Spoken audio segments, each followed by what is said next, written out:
réalisatrice. Son film Les Rêveurs sort et Isabelle Carré est dans la Grande Galerie francophone.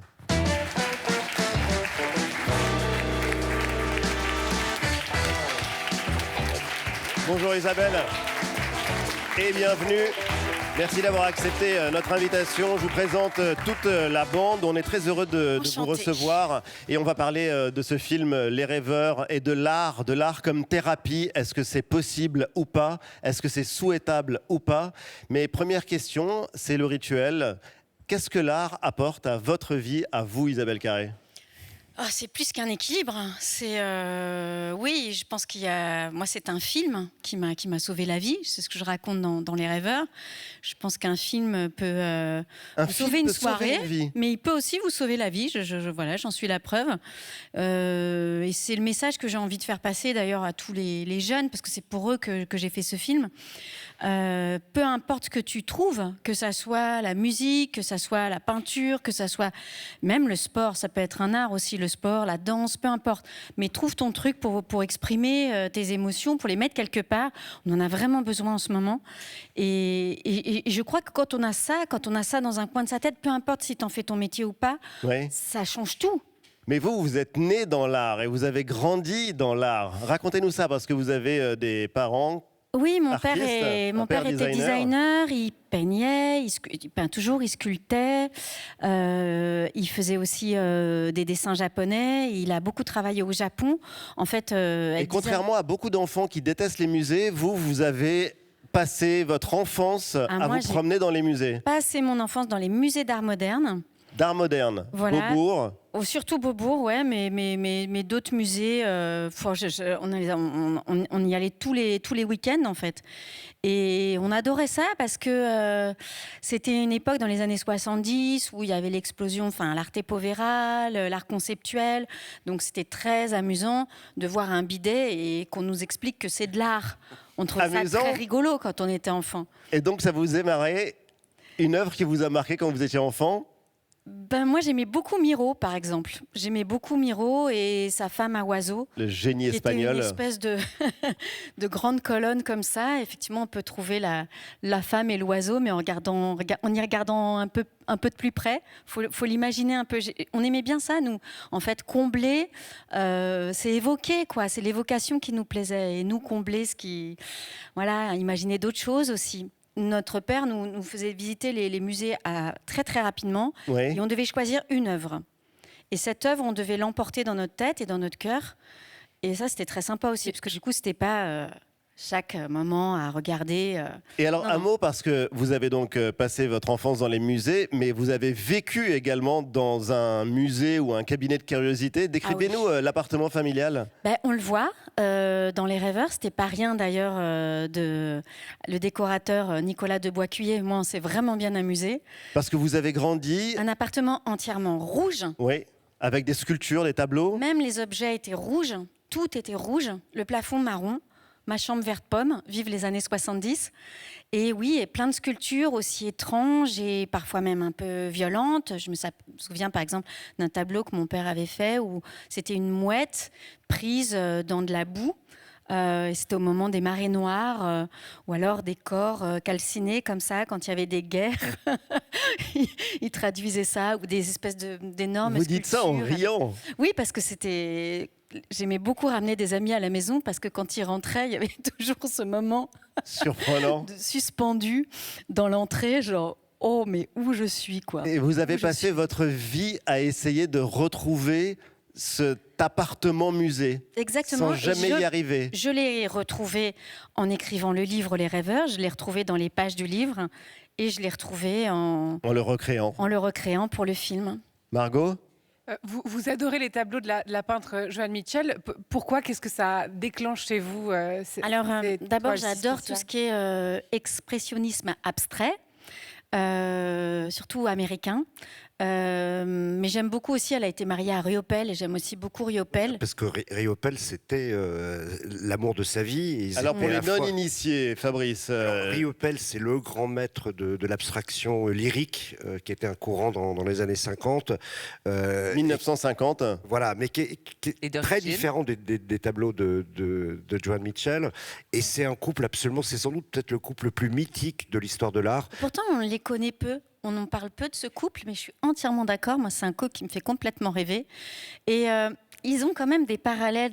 Ce que je trouve très beau, à chaque fois quand on regarde, que ce soit les siennes ou celles de John, c'est le rythme, l'énergie que ça donne. Le rythme Le dans les rythme de la tableaux. peinture. Ah oui, bah C'est oui, étonnant on sent comme qu'elle est- expression, le rythme de la peinture, Isabelle Carré. C'est une peinture musicale. vous avez C'est une raison. peinture absolument musicale et il faut l'écouter avec, on peut pas trop dans les musées, mais surtout pas avec les guides, mais avec de la musique jazz, du free Ouais. jazz par exemple. Et c'est des peintures qui donnent une énergie. On sent que tout est jeté, il y a une urgence en fait dans le trait. Et ça, je trouve ça très beau.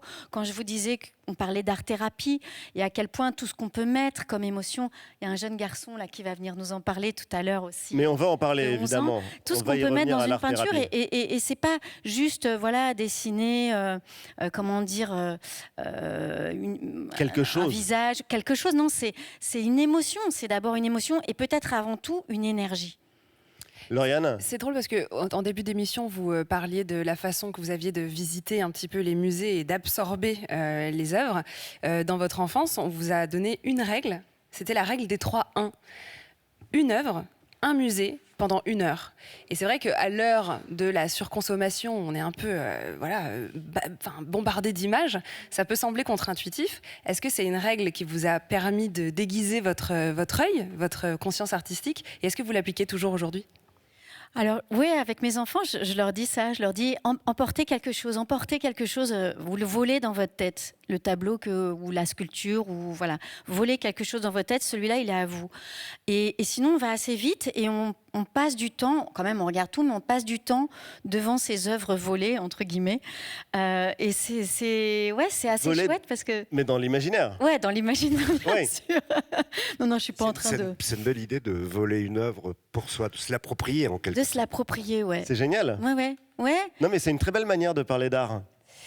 Oui, parce que c'est une façon de faire sien, de faire sienne cette œuvre d'art. C'est une façon de dire, OK, peut-être que pour toi, ce sera celle-là, peut-être que pour toi, ce sera celle-là, mais pour moi, ce qui me parle directement au cœur, c'est celle-là. Et là, on se met devant et on explique pourquoi. C'est quoi qui Ouais. t'a plu? Alors, parfois, ils n'ont pas envie d'expliquer, ils ont juste dit non, c'est juste ça, laisse-moi tranquille avec mon truc. Mais que parfois, quand ils expliquent, c'est magnifique. Quelle est l'œuvre que vous voudriez voler réellement pour la mettre chez vous, l'accrocher chez vous?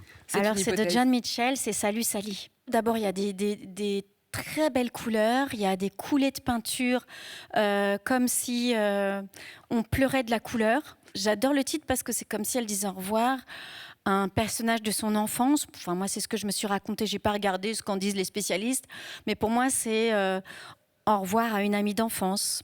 Alors il y a donc un film, Les Rêveurs, dont vous êtes la réalisatrice. Vous êtes passée derrière la caméra et vous incarnez une comédienne qui anime des ateliers d'écriture auprès d'adolescents qui sont souvent, ou la plupart, en très grande détresse psychologique. Les Rêveurs, bande-annonce. Non, je reste pas ici. Si, tu vas rester un petit peu ici. Dimanche, lundi. Je me souviens en CP, quand on apprenait à les écrire. Ces mots voulaient tous dire quelque chose. Mais en fait, ils sont vides. Tout est vide. La Gestapo! Comment ça se passe ce matin? Pourquoi je dois rester ici? Parce que tes parents ont peur que tu recommences. C'est ta première fois, hein? T'as fait quoi? J'ai vidé l'armoire à pharmacie. Pourquoi vous me regardez comme ça? Vous avez pas autre chose à foutre? Mais qu'est-ce qu'on se fait chier ici? Qu'est-ce que vous avez à nous proposer à part des cours de cuisine et des médocs? Si je pouvais disparaître. Si je pouvais fondre comme un sucre dans une tasse de thé.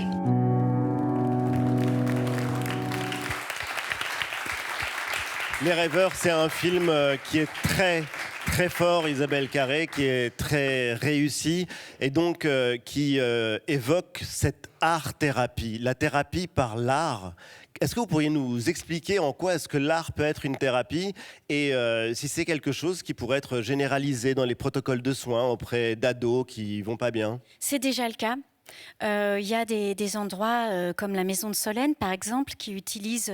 À Paris qui utilisent ça. Plusieurs ateliers, Crée ton parfum, ou un atelier de dessin, un atelier aussi pour devenir journaliste, mais aussi des ateliers d'écriture. Moi, j'en ai donné à la Maison de Solène, et c'est d'ailleurs cet atelier d'écriture qui m'a donné l'inspiration pour cette scène du début de la bande-annonce, où mon personnage rentre dans cet atelier, tous les visages sont fermés, et c'est en disant moi aussi j'ai été internée dans un service psychiatrique comme le vôtre quand j'avais votre âge, que les points se desserrent, les visages se lèvent, et qu'on a commencé, qu'on va pouvoir créer des choses, inventer ensemble.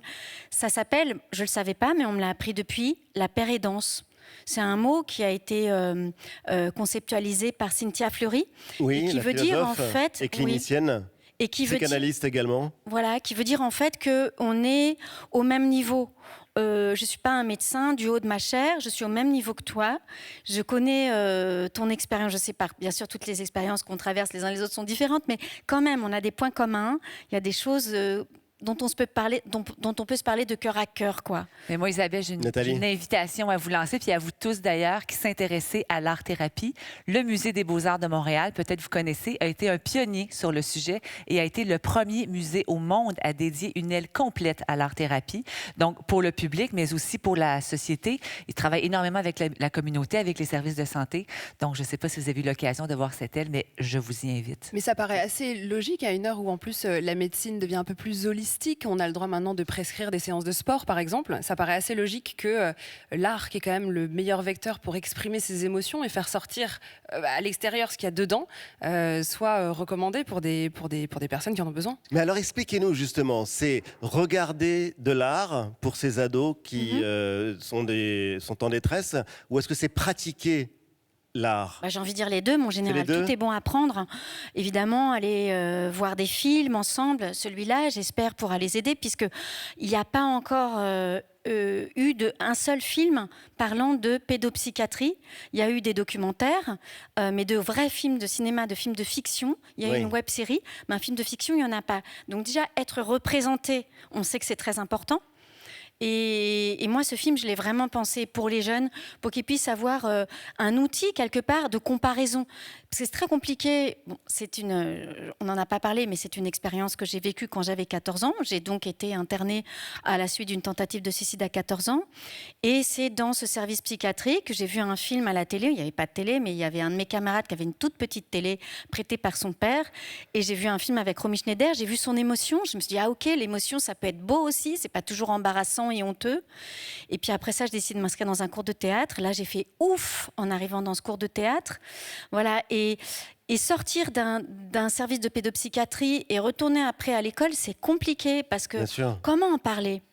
Et comment en parler quand vous avez aucune représentation nulle part, ni au cinéma, ni dans des livres? C'est compliqué. Moi, j'en ai pas parlé, j'ai eu honte en fait. Et j'en ai parlé à personne. Et quand on me posait la question, je m'en allais, ce qui n'aide pas pour retrouver du lien social et des amis.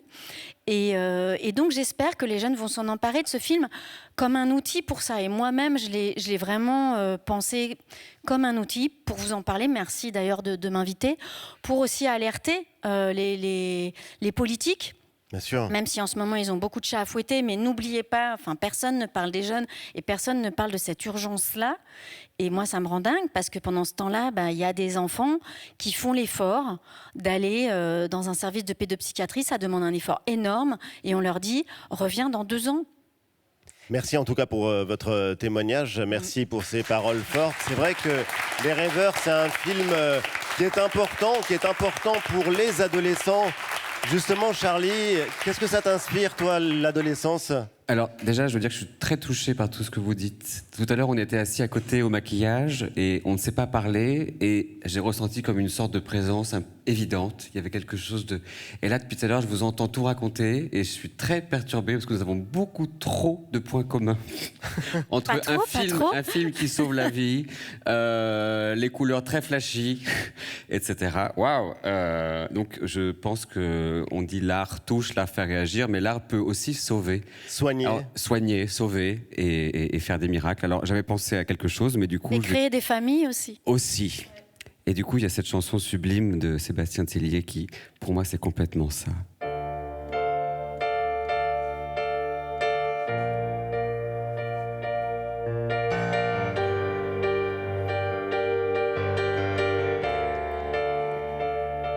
Dis-moi ce que tu penses de ma vie,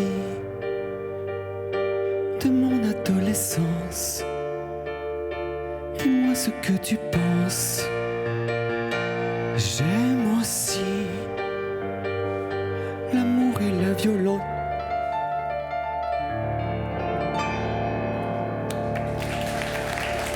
Merci Charlie. Merci Charlie. Une réaction, Isabelle Carré? Pardon? Une réaction à cette chanson? Oui, ben, moi je suis complètement fascinée et le film le raconte aussi par les pianistes. Mon frère était pianiste, il improvisait. Voilà, encore un truc, c'est terrible. Un Hein. commun, Oui. ouais. Et ça raconte ça aussi, c'est par la musique. On a dit qu'on pouvait mettre beaucoup de choses dans la peinture, beaucoup d'émotions, beaucoup d'énergie. Moi j'ai des souvenirs quand j'étais petite de voir mon frère improviser au piano et c'était comme un punching ball, quoi. Ce piano, il improvisait à la Keith Jarrett. J'étais fascinée. Et quand je vois quelqu'un comme ça pouvoir faire des Comme gammes, Charlie. avec autant de facilité, de légèreté, Et des années de beauté. travail derrière. Mais c'est vrai que Charlie, on a de la chance de l'avoir et il nous bluffe chaque semaine, Margot. Et l'art-thérapie, d'ailleurs, ça peut révéler d'immenses artistes.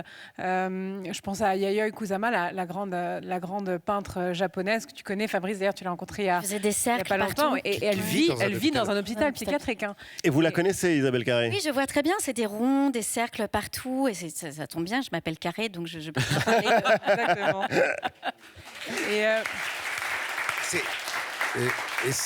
Le travail de Kusama est d'autant plus étonnant, c'est que on retrouve exactement le même type de dessin dans des populations amazoniennes, chez des artistes amazoniens, des artistes qu'on appelle l'art tribal. Aujourd'hui, on dit l'art des First Nations.